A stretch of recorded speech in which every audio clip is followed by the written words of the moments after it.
अच्छा, आपने इससे पहले द कश्मीर फाइल्स की, और मुझे पता है कि उसकी मतलब गजब की कंट्रोवर्सी हुई थी। उस कंट्रोवर्सी की आज भाई उन तमाम पत्रकारों तक भी आई थी जिन्होंने फ़ख्र से कहा कि हमने मूवी देखी है और हम तो बार बार देखेंगे। उनमें से मैं भी थी। मतलब जितनी बार आप मुझे दिखाएंगे द कश्मीर फाइल्स में देखने वाली हूँ।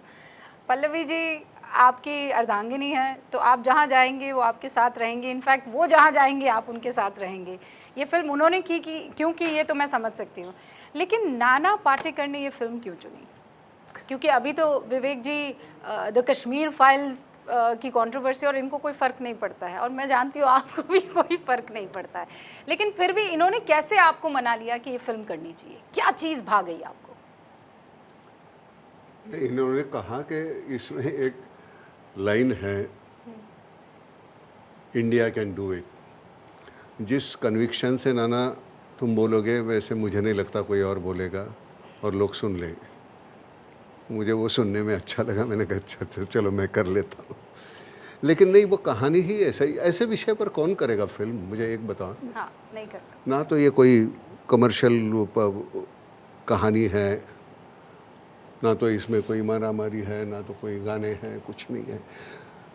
बावजूद इसके ये 2 घंटे तुम्हें पकड़ के रखती है फिल्म, उसकी कोई वजह तो होगी।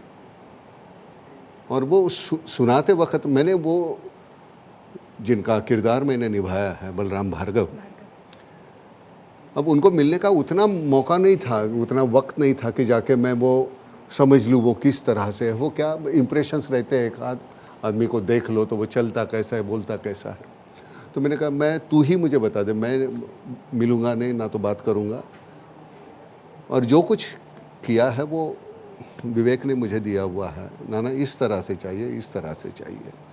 और जिस तरह का वो रिसर्च वर्क है इनका और पूरी टीम का, वो कमाल का है।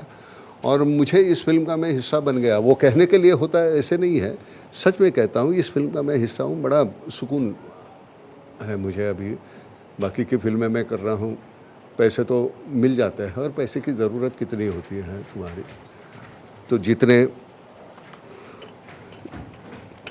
चाहिए थे उससे कहीं ज़्यादा मेरी प्रोड्यूसर बैठी है ना बगल में, उसने दे दिया मुझे पैसे।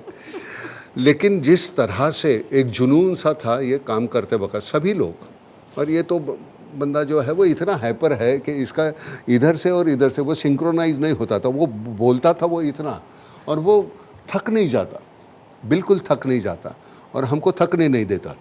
हाँ। क्योंकि पहले तो मैंने बोल दिया था कि 8 घंटे के ऊपर हम काम नहीं करेंगे, लेकिन मैं सच कहता हूँ 8 घंटे के बाद 10 कभी हो जाते थे, 12 कभी हो जाते, 14 कभी, पता नहीं चलता था, ताकि सभी जिस तरह से काम कर रहे थे मुझे वो है। क्योंकि ये 70% हमारी औरतें हैं जो साइंटिस्ट है, और उन्होंने पूरी ज़िंदगी न्योछावर कर दी थी अपनी, और वो देखने के बाद वो जो इस लोगों के सामने आना चाहिए था, मुझे लगा अगर मैं इसका हिस्सा बन जाता हूँ तो अच्छा है। और मैंने तो वो फिल्म, मैं खुशनसीब हूँ कि तूने तो देखी है ना? हाँ, मैंने देखी है हाँ, फिल्म, कल ही देखी है। और मैं पापा के साथ गई थी। कभी पापा मेरे हाथ पकड़े हैं, कभी मैं पापा के हाथ पकड़ रही हूँ। मतलब आप लोगों ने ऐसा किया कि हम सबको कुर्सी पे बांधा और पीछे की तरफ ले गए, और आपने हमें हर उस जगह पर पहुँचा दिया जहाँ मतलब हर एक तो फाइट कर रहा था।